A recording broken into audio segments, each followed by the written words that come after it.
செய்யும் வினைதான் என் செய்யும் என்னை நாடி வந்த கோல் என் செய்யும் கொடுங்கூற்று என் செய்யும் கூரேசர் இருதாலும் சிலம்பும் தண்டையும் சதங்கையும் சண்முகன் தோளும் கடம்பும் என் கண்முன் வந்து தோன்றிடினேன். நம்ம இந்த வீடியோவில் பார்க்கக்கூடிய தலைப்பு அப்படிங்கிறது ராகுகேது பேச்சு.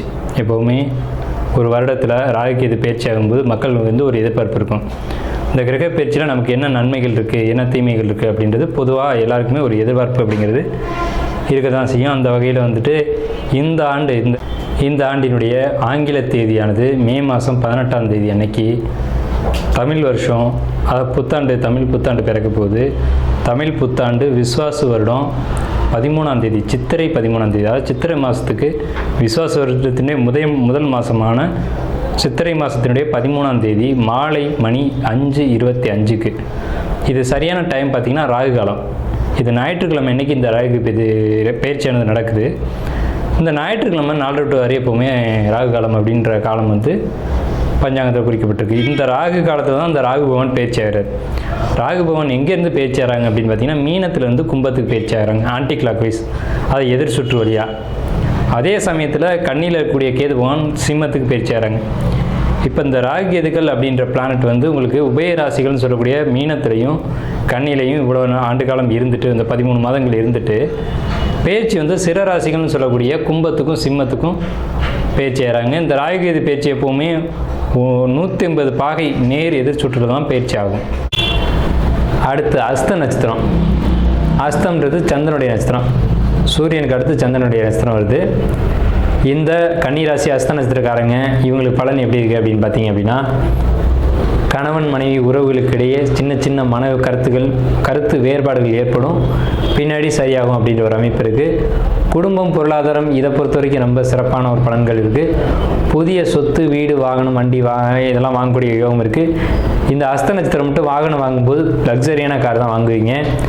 ஸோ சொத்து சேர்க்கைக்கான அற்புதமான காலகட்டம், புதிய வீடுகள் கட்டக்கூடிய காலகட்டம், புதிய வாகனம் வாங்கக்கூடிய காலகட்டம், இல்லை இடமாவது உங்களுக்கு அமையும், அல்லது ஆல்ரெடி இடம் வாங்கியிருப்பீங்க, அந்த இடத்துல வீடு கட்டி கிரகப்பிரவேசம் பண்ணி குடியேறுவீங்க அப்படின்ற ஒரு அமைப்பு அப்படிங்கிறது இந்த ராகுகேது பயிற்சினால் உங்களுக்கு ஏற்பட காத்துட்ருக்கு. பொருளாதார தடைகள் இல்லை, பொருளாதார வருமானங்கள் தான் அதிகமாக இருக்குது. உயர் பதவிகளும் தலைமை பதவிகளும் அஸ்த நட்சத்திரத்துக்கு கன்னி ராசிக்கு கண்டிப்பாக கிடைக்கும். ராகு கேது பயிற்சி பலன்கள் 2025. நாம் இப்போ பார்க்கக்கூடிய தலைப்பு அப்படிங்கிறது இந்த ஆண்டு, அதாவது சரியான தமிழ் விஸ்வாச வருடம் சித்திரை மாதம் 13ஆம் தேதி அன்னைக்கு மாலையில் 5:25க்கு 5:25க்கு சரியான ராகு காலத்தில் ராகு கேது பேச்சு நடக்குது. இந்த ராகு கேது பேச்சு கன்னி ராசிக்கு, அது கன்னி ராசியான உங்களுக்கு என்ன மாதிரியான பலன்களை ஏற்படுத்துது அப்படிங்கிறத நம்ம இப்போ பார்க்குறோம். கன்னி ராசியை பொறுத்த வரைக்கும் இந்த ராசி அப்படிங்கிறது காலபுருஷ தத்துவத்தில் 6வது ராசி. புத்திசாலித்தனத்தை அடிப்படையாக கொண்டு வாழக்கூடியவங்க, புத்தி கூர்மையை அடிப்படையாக கொண்டு வாழக்கூடியவங்க அப்படின்னு நம்ம சொல்லலாம். ஏன்னா புதன்னா புத்திகாரகன் அப்படின்னு பேர், வித்யாகாரகன் பேர். படித்த கல்வியும் புத்தியும் கொண்டு வாழக்கூடிய ஒரு அற்புதமான ராசி இந்த கன்னி ராசிக்காரங்க. இவங்க கொஞ்சம் ஷார்ட்டாக தான் இருப்பாங்க, கொஞ்சம் தனித்துவம் கொண்டவங்களாக இருப்பாங்க. எப்போவுமே கன்னி ராசி அப்படி தான் இருப்பீங்க. உங்களுக்கு என்ன மாதிரியான கிரக நிலைகள், அதனால் என்ன பலன்கள் அப்படின்னு நம்ம பார்க்கும்போது, உங்கள் ராசிக்கு இது நாள் வரைக்கும் 7ஆம் இடத்துல இருந்த ராகு 6ஆம் இடத்துக்கு மறைகிறாங்க. 6ஆம் இடத்துல இருந்த சனி 7ஆம் இடத்துக்கு பயிற்சி ஆகிறாங்க.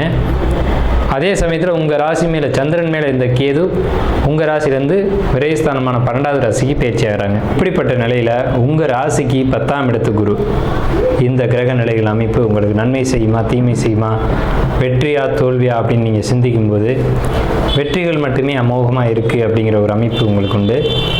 எப்போவுமே 7ஆம் இடத்து சனிக்கு பேர் கண்டகச்சனி அப்படின்னு சொல்லுவாங்க. கண்டகம்னா 7ஆம் இடம்ன்றது உயிர் சம்மந்தப்பட்ட இடம் அப்படின்னு சொல்லுவாங்க. 7ஆம் இடத்துக்கு சனி வந்திருக்கு, இது பாதிப்பை கொடுக்குமே சார் அப்படின்னு நீங்கள் பயப்படலாம். இதுக்கு நேர் ஆப்போசிட்டாக உங்கள் ராசிக்கு 10ஆம் இடத்துல குரு இருந்து 2ஆம் இடத்தை பார்க்கறதுனால இந்த ராகு கேது பயிற்சியில் ராகு 6ஆம் இடத்துல மறைஞ்சும் கேது 12ஆம் இடத்துல மறைஞ்சு இருக்கிறது அப்படிங்கிறது உங்களுக்கு அந்த கண்டகச்சனி அப்படின்ற ஒரு அமைப்பு உங்களுக்கு ஏற்படுத்தாது அப்படிங்கிறது தான் நம்மளுடைய ஆணித்தரமான கருத்து.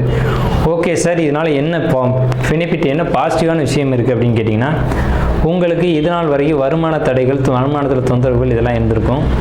வருமான தடைகள் நீங்கி வருமானத்துக்கான வழிவகைகள் ஏற்படும். அதே நேரத்தில் உங்களுக்கு சின்ன சின்ன குழப்பங்கள் அப்படின்றது இருக்க தான் செய்யும்.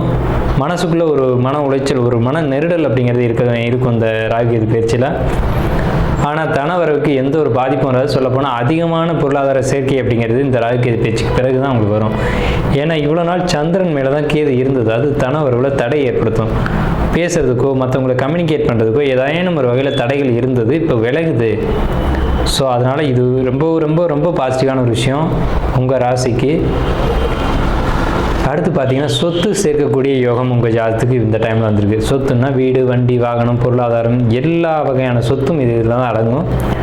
புதிய சொத்து சேர்க்கைக்கான காலகட்டம். இது நிலைத்த சொத்து அப்படின்னு சொல்லலாம். நீண்ட காலம் உங்களோடு இருக்கக்கூடிய ப்ராப்பர்ட்டி அப்படிங்கிறது இந்த காலகட்டத்தில் உங்களுக்கு சேரும். அதே மாதிரி உங்களுக்கு 6ஆம் இடத்தை குரு பார்க்குறாரு. அங்கே ராகு பேச்சை வர்றாங்க. இந்த நிலைகளை ஒட்டி நம்ம கணிக்கும் போது உங்களுக்கு நீண்ட காலமாக ஏதேனும் மருந்து எடுத்துக்கிட்டு இருந்தீங்க, ஏதாவது உடல் தொந்தரவுகள் இருந்துக்கிட்டு இருக்கு அப்படின்னா அது நிவர்த்தி அடையும் கண்டிப்பான முறையில். இதுக்கு இயற்கையான முறைகளான சித்தா, ஆயுர்வேதிக் இந்த முறைகளில் நீங்கள் நாடுங்க. உங்களுக்கு உடல் குறைபாடுகள் முழுமையாக நிவர்த்தி அடையும் அப்படிங்கிற ஒரு அமைப்பு இருக்குது.